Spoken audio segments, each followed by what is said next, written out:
Well, good evening, Porch. Hope this message finds you well. I'm Redrick Preacher, otherwise known as Lainey. It's good to see you, family and friends.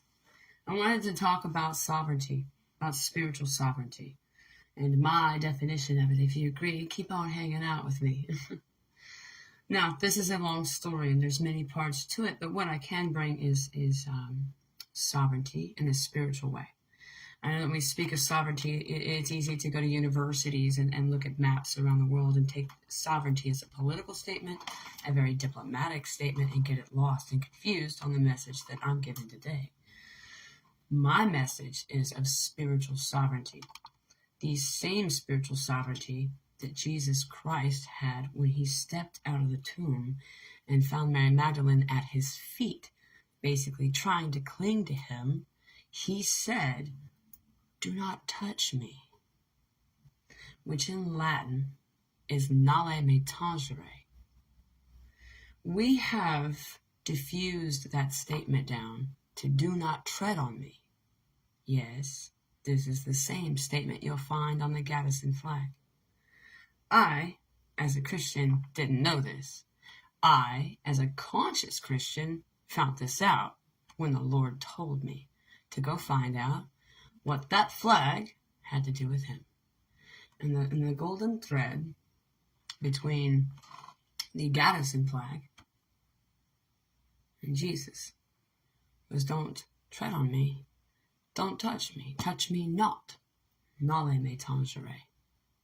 There's even flowers of touch-me-nots on the Gadsden flag. At one point there was. So we'll set that aside. That's a little doodad for knowledge. Woo-woo, we're getting excited. What I speak of sovereignty is of spiritual sovereignty. This is not a political, diplomatic, or even a territorial type of sovereignty. We are a collective. We are a conscious collective, a great awakening, the golden age, the Renaissance, God's coming back, the end of days. Call it what you want. There's a big bang happening here. And it's that which I find myself.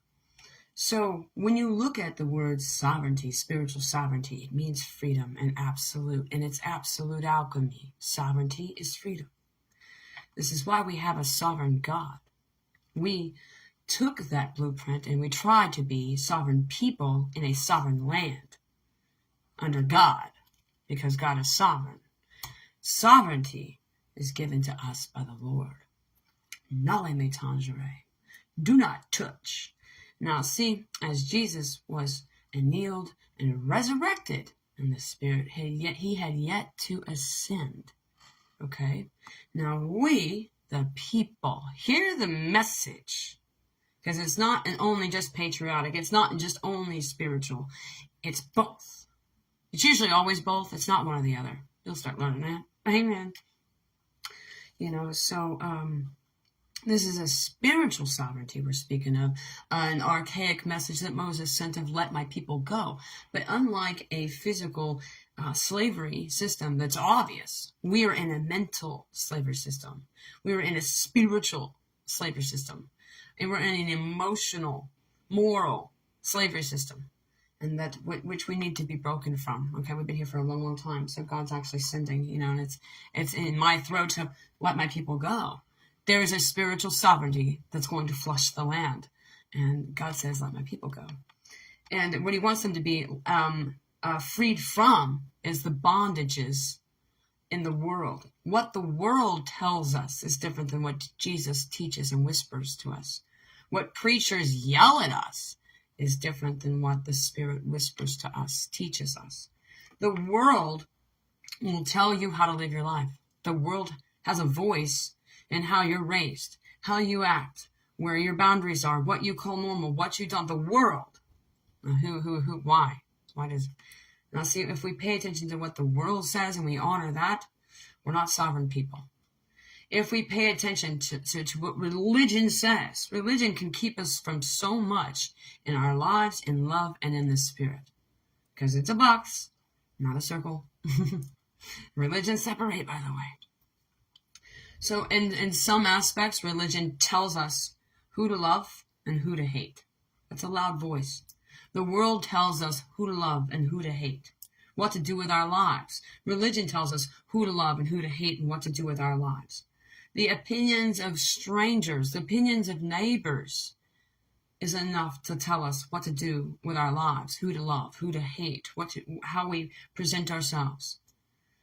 Being owned and controlled by the world, by religion, and by other people's opinions is slavery. You are not going to be authentic if you're wrapped in that shit. And the new way, the new dawn, is a new wineskin. And that's where we go from here. And God doesn't want us to He doesn't want us to be slaves to the world and its sayings, to religions and its sayings and opinions of other people, to be owned and controlled by any means, form, or fashion. And then beyond that, we are then owned and controlled by our own fear, our own guilt, and our own shame. And if we allow those 6 things to tell us what to do, the world, religion, other people's opinions, fear, guilt, and shame, boy, that's a locked up paradise we're never going to leave. And even though those handcuffs might be golden, they're still handcuffs. Regardless of the metals they're made out of, you're still locked up. And so we have to step away from the entities that we see, the 6 that I just named, that tell us who to be in the world. Let God define who you are in the world. Don't let the world, religion, the opinions of others, fear, guilt, and shame tell you who to love and who to hate. And so to have true spiritual sovereignty is the ability to forego what the world is telling you and march to the beat of your own drum. Is to stretch outside the bounds of religion if you need to, because God will walk you outside there. Jesus himself stopped and talked to a Samaritan woman, and that's breaking religion lines right there. And in normal lines, and that wasn't normal back then. So walking out of lines is something that spirituality and the living Spirit of Christ is going to ask you to do. So when we break away from that, hey, there we go. Okay, that's light. So when we break away from like the slavery, and we come into sovereignty, and that's what the Lord is asking us to do here on the porch, is to be vessels of sovereignty, to show people. I'm just going to have to let this fall down. To show people what sovereignty looks like spiritually, to be free. And it's not going around saying other people are right or wrong. It's having acceptance that everybody's growing, and that doesn't make you right or wrong. Amen? So spiritual sovereignty is a real place, and it's something that God gave us, and that's why we fight for freedoms. That's why the beaches are red all over the world for wars and wars and wars. What do we do? Every nation's defending its sovereignty. It's freedom. It's God-given right to be free. And so God gives us this ability to be free of the systems of what the world thinks, what religion tells us what to do, opinions, and to be owned and controlled by fear, guilt, and shame. And we break free of these things, we truly have sovereignty. Right? And I just wanted to start talking to you guys about this spiritual idea of the word sovereignty. We serve a sovereign God. We're a sovereign people, and we hope to be living on a sovereign land. And it's that do not touch me that's very important. And the reason Jesus said it to Mary, he was the only one in Webster's dictionary and in the Bible that said, touch me not, which, like I said, breaks down in Latin. It didn't break down, it's in Latin. A very dead language, who speaks Latin anymore? It's a very dead language. And when God brought alive and resurrected the words "nale me tangere," for me personally, and had it be in my throat chakra, had it be in my mouth, and I've been saying "nale me tangere" for a year plus now, and I understand what it means. And Jesus was letting me know that I need to let my family know that this is a resurrected word. No one speaks Latin anymore. This is a dead thing to say. And the only person that ever said it was Jesus when he said it to Mary Magdalene. He said, don't touch me. And that's his sovereignty line. Don't touch me. I am raised from the dead. I am resurrected, but I've not yet ascended. And we, the people, the collective, we are, as you know, we have awakened, okay, to spirit, to Christ, to God. We've been doing this for years. It's called Christ consciousness, and it's hitting the globe, the biggest, loveliest pandemic ever. We can't deny it. We're talking about it. Cat's out of the bag. So, spiritual sovereignty and nale me tangere go hand in hand, because God does not want us to not follow a call because what the world might think, what religion might say, what opinions of others. We'll never have a one-bodied church if we live like this. And yet we don't have a one-body church. We have a lot of religions doing it a lot of different ways than the guy next door, and that's not unity. And God wants his one-body church, and he wants unity. And there's a pretty large call here in my heart and me to extend to you on the porch. That call for unity looks like a one-body church, but it also looks like humanity in unity for the first time in ever time. This is something we've never done before, and I hearken the challenge. And so instead of talking about how equal we are, let's talk about how in union we are. Because we have more alike than we have apart, and stop falling for the trap to divide and devour and opinionate ourselves and be disjointed. It's time that we join together through a golden thread of sovereignty, because we all have that in common. Every human being on the face of the earth is from a sovereign God and wants and desires a sovereign life, to be free of, to not be owned or controlled by. And that's what we fight, live, and die for, right? I mean, that's the apostrophe to life right there. So I just wanted to let you know that the porch stands for this, and I'm going to light up a cigarette here. Why Nale Me Tangere is embedded in my mouth, because Jesus said it to Mary Magdalene. As a sovereign thing to say, he was protecting his sovereignty. And that is why we adopted it, I guess. It's been on the Gadsden flag. It was before that, it was on the Alabama state flag as Nale Me Tangere. It does mean don't touch me. It does mean don't tread on me. And when push comes to call, we've seen many people around the globe this past couple of years protest and whatnot and go home and grab up that yellow flag that has the snake on it that says, don't tread on me. Because you're saying, hey, as for me and my house, we have a code that we live by. You don't step on me and mine. And it means a lot, but what it means is sovereignty. For me and my house, we serve the Lord, right? We are sovereign people. We're not sheep. We're not, we're not numbers. We're not pliable. We're not easy to confuse. We're sovereign, and we think sovereignly. We have sovereign hearts. We choose who we love and who we dislike. Or when you come into a place of indifference too, you stop hating people. You choose indifference. The world's going to tell you gotta love or hate somebody. No, you don't. Spirit's going to tell you that you can love something or you can be indifferent about it. There's no hate, right? So, spiritual sovereignty.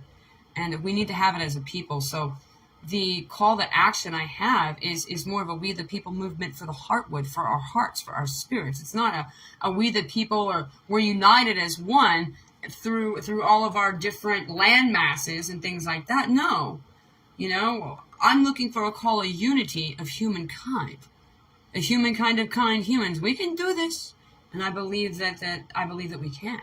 I believe that we can.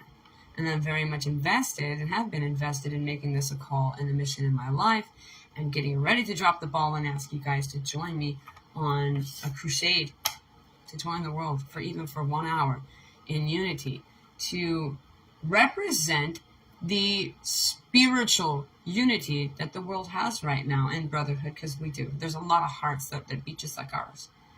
And I want to know where my family is, right? So anyway, I want to break this message. Into pieces, but hopefully that makes sense to you. Spiritual sovereignty. And spiritual sovereignty is in my mouth because Nale Me Tangere is in my mouth. And God was talking to me about how that is a Latin word. Nobody speaks Latin, but it's in my throat, and that I will resurrect this archaic saying as a call to to call in the church. Nale Me Tangere. There's no dividing line. There's a defining line. We don't choose sides. We choose each other. We are a circle, not boxes. And this is the hour to choose each other and become that circle. And how do we do that? I have a plan. And you're involved. And it's a powerful plan. And the coming together of the world as one. And we'll be doing that with the infinity sign. And I want to be doing that with the Nale Me Tangere flag that I kind of flashed around at the beginning of this year. I'm going to let you guys know more about it. I'll be more impassioned with you later. But this is a family talk, and I just wanted to let you guys know what I'm doing. And I need you to understand why I'm doing it if you're going to be standing next to me. The only line that we need to draw across the sand is where your heart is in mine. Rather it's empathic or narcissistic, rather it serves the kingdom or yourselves. And that's it. That's it.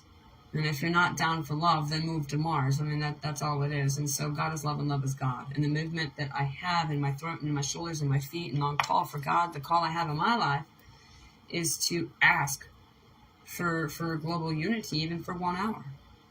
For love to be expounded to that much. And if we are frequency, we are vibration, what would happen if all humanity for 1 hour stood outside and loved out loud for 1 hour to show that we're all together? Can you imagine what kind of church that would be? What kind of synergy and energy that would be?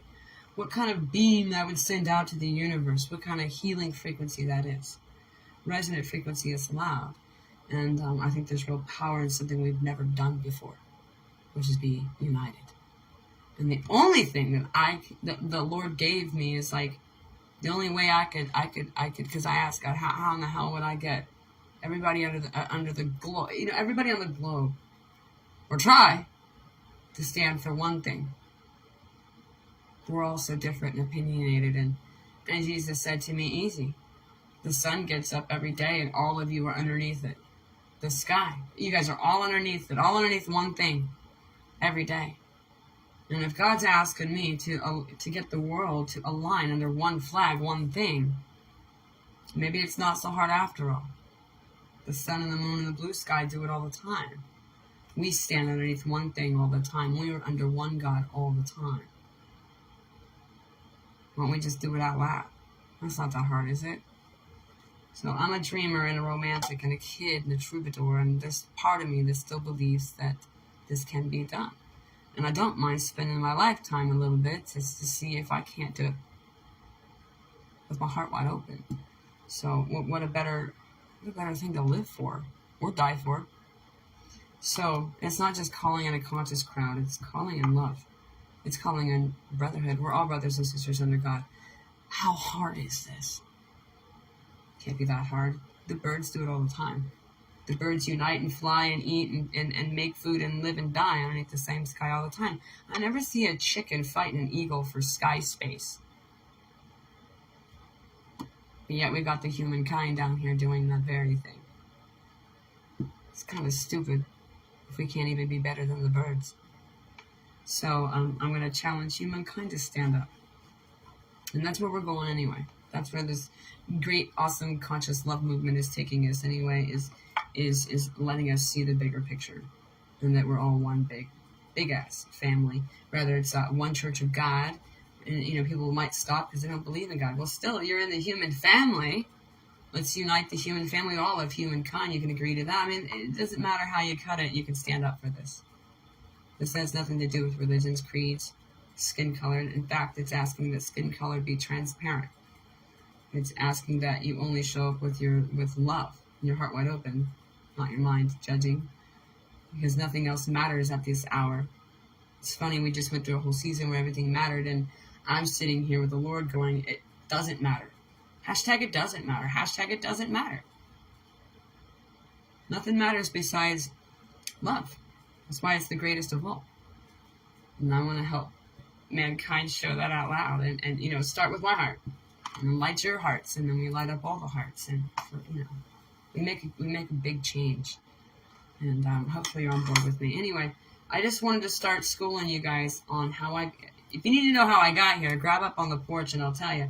The videos are there. I've been growing out in front of you, for years now, especially the last year as this has come to me. So I just wanted to school you guys up on what I know and what I believe is spiritual sovereignty and why that's important. God wants us to be free, and this is a freeing season. He's asking us, and he's giving us that higher knowledge, that higher IQ, to know that where we are being controlled, and we are born to create, and we are creators. You can't control creating. You shouldn't control creation. And so we're bound to be free. And it's time when we had a great call and a call for those to be free.